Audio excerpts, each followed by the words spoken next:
साक्षी भाव की साधना कैसे शुरू करें, इस प्रक्रिया को कैसे गहराई जाए जिससे कि घटना अपने आप से घट जाए। मेरी समझ में ध्यान के दो भाग हैं, एक जहाँ साक्षी में कर्ता मौजूद है और दूसरा जहाँ कर्ता भी गायब हो जाता है और घटना घट जाती है, जो कि परम ध्यान की वास्तविक शुरुआत है। मेरा प्रश्न पहले भाग से संबंधित है। जब कर्ता अभी भी मौजूद है तब वास्तव में और आगे क्या करने की जरूरत है जब तक घटना अपने से न घट जाए। देखिए, घटना को तो अभी आप भूल जाइए, क्योंकि घटना की कोई प्लानिंग नहीं कर सकता है। तो अपन ये बात बिल्कुल भूल जाना चाहिए कि ऐसा करेंगे तो ऐसा हो जाएगा। उसका कोई कार्य कारण से जुड़ाव नहीं होता है, वो स्पॉन्टेनियस होती है, वो हमेशा स्पॉन्टेनियस होती है। उसका कार्य कारण से कोई भी जुड़ाव नहीं होता है। कर्ता आपका, जब तक आपका संबंध श्वास से जुड़ा हुआ है तब तक आपका कर्ता विदा नहीं होता, और कर्ता जब विदा होता है तो उसका जो परिणाम है वो घटना ही होती है। जैसे ही कर्ता विदा होगा तुरंत घटना घट जाएगी।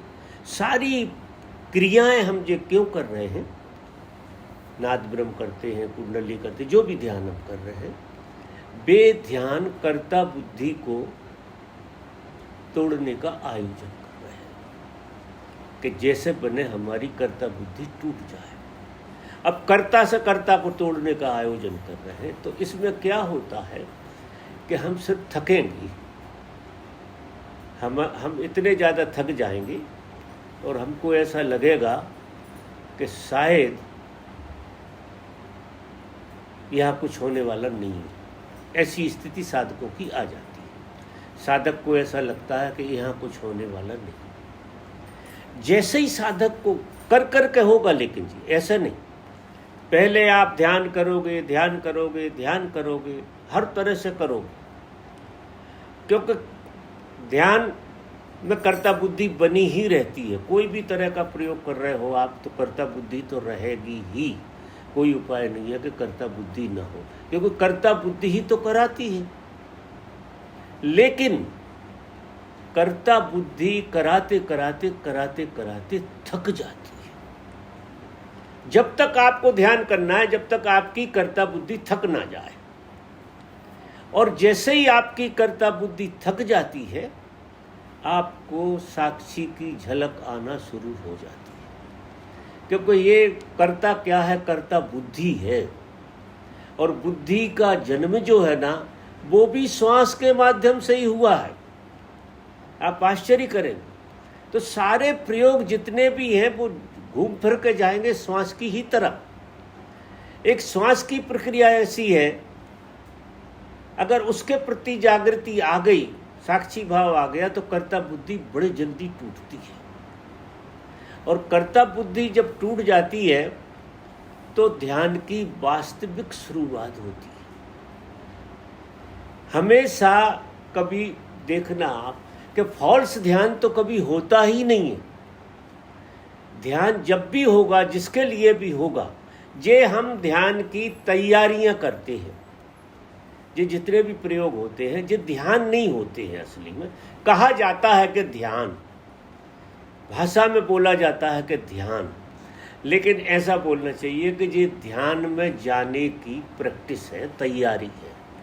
हम तैयारी करते हैं, और जब हम उस प्रैक्टिस से थक जाते हैं तो हमारे अंदर सहज रूप से एक समर्पण का, जब तक देखिए कोई आदमी हेल्पलेस नहीं हो जाता। हेल्पलेस मतलब ऐसी स्थिति आ जाए, करते करते ऐसी स्थिति आ जाए कि मेरे हाथ में कुछ है नहीं, ऐसी स्थिति बन जाए उसकी कि मेरे हाथ में नहीं।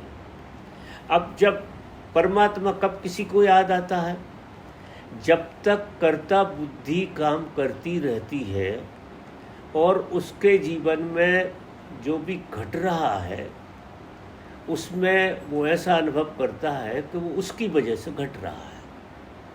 तब तक तो वो हेल्पलेस हुआ नहीं, कोई उपाय नहीं।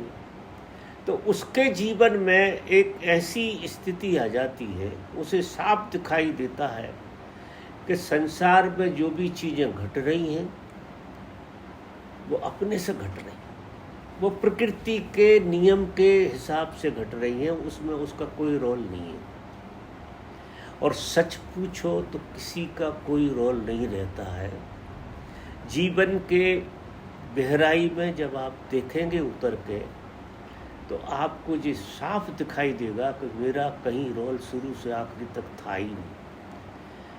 इसलिए क्या होता है कि तुम हमेशा अपने आप को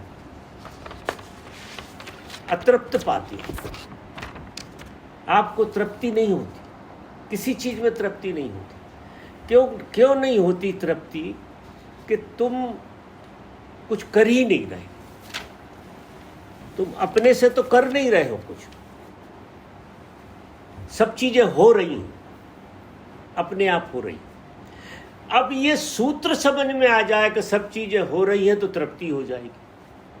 मजा देखिए, अगर आपको स्पष्ट हो जाए कि चीजें सिर्फ हो रही हैं, करने वाला कोई है ही नहीं, क्योंकि ये तो एक नियम है, उस नियम के अंतर्गत सारी चीजें हो रही, अपने से हो रही। तुम तो सिर्फ हो तुम, और चीजें हो रही। तो जो चीजें हो रही हैं उन चीजों को तुम सिर्फ देख सकते हो, उनमें फेर बदल तुम कर नहीं सकते। तुम कितनी कोशिश करो कि इसमें मैं फेर बदल कर दूं, तो ये फेर बदल करने की जो बीमारी है वही हमें चिंता में डालती है, वही हमें परेशान कर देती है। आपको कोई फेर बदल भी हो रहा तो आपसे नहीं हो रहा है, वो प्रकृति से हो रहा है। फेर बदल भी हो रहा है तो प्रकृति से हो रहा है, ये ख्याल रखना। आप कोई फेर बदल कर रहे हैं ऐसा बिल्कुल नहीं है, ये भ्रम है। और हमें ये भ्रम इतना जोर से बैठा है कि जी सब कुछ कारण क्या होता है कि कभी कभी जो अस्तित्वगत होता है वही हमारी सोच होती है। तो हमें लगता है कि जो हमने सोचा था वही हो गया। अब मजा देखिए, जो प्रकृति धोखा देती है कि जो तुम सोच रहे थे वो हो जाता है, लेकिन ऐसा मत मानना कि जो तुम सोच रहे थे वो हुआ है, वो प्रकृति दत्त था और उसका संयोग बैठ गया। तो संयोग बैठता है तो उससे हमारी कर्ता बुद्धि बहुत प्रगाढ़ हो जाती है और हम ऐसा मानने लगते हैं कि जो हम सोच रहे थे देखो वो हो जाता है, तो और गहरे से सोचें और कुछ करें तो कर्ता बुद्धि फिर बढ़ती जाएगी। तो यहाँ साधक को अच्छी तरह से ये ख्याल बना लेना चाहिए कि चीज़ें हो रही हैं, कर कोई नहीं रहा, इवन परमात्मा भी नहीं कर रहा। मत डालो उसके ऊपर से, कर्ता मत बनाओ, परमात्मा भी नहीं कर रहा। देखो इस जगत के नियम में कर्ता कोई नहीं है।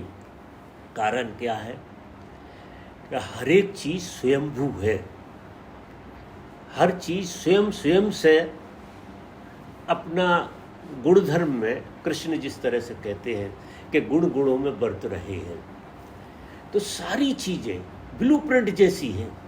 ब्लूप्रिंट नहीं है लेकिन कहने में ब्लूप्रिंट जैसी है। अब ब्लूप्रिंट में करने के लिए क्या रहता है? वो चीजें हो रही हैं, आप उन्हें देख सकते हैं, और साक्षी उसी बात से घट सकता है कि चीजें हो रही। जब चीजें हो रही हैं तो आप कहाँ हो? आप तो दृष्टा हो फिर, क्योंकि चीजें कर तो रहे नहीं हो। अगर चीजें करी जा रही है तो फिर तुम हो, और चीजें हो रही है तो तुम बिल्कुल नहीं हो। तो जब तुम नहीं होते हो और चीजें होती हैं, इसका मतलब है तुम साक्षी होते हो, और तुम सिर्फ साक्षी ही हो सकते हो, कर्ता कभी हो नहीं सकते। इसलिए हर आदमी कर्ता बुद्धि से थकेगा एक दिन, चाहे वो ध्यान भी कर रहा हो। कर्ता बुद्धि बनी है कि पहले लंबा चौड़ा फैलाव कराएगी और फिर थकाएगी। इतनी ज़्यादा थकाएगी कि फिर गिराएगी, और फिर आप कर्ता बुद्धि से थक के, गिराने का मतलब है सरेंडर हो जाओ, तुम समर्पित हो जाओ। समर्पित किसके प्रति? अस्तित्व के प्रति, कि अस्तित्व जैसा करा रहा है, जो हो रहा है वही सच है, और आप बिल्कुल न्यूट्रल हो जाओगे। ऐसी जगह में सहज रूप से, ऐसी परिस्थिति में सहज रूप से घटना घट जाती है।